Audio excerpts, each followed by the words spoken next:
Magandang hapon, ngayon pa araw ng Huwebes, July 17, 2025. Update po muli sa lagay ng panahon.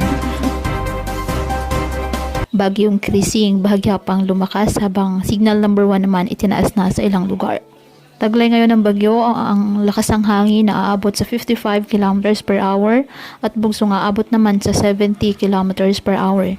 Kumikilos naman ito pa northwestward sa bilis na 10 km per hour.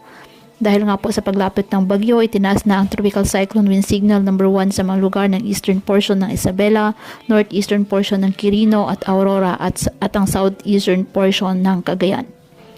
Ayon po sa ahensya, ang pinakamataas na babala ng hangin na posibleng itaas ay dulot ng bagyong Krising ay tropical cyclone wind signal number 3. Sa ngayon, binalot po ng mga kakapal na kaulapan ng bagyong Krising at habagat ang halos buong bansa.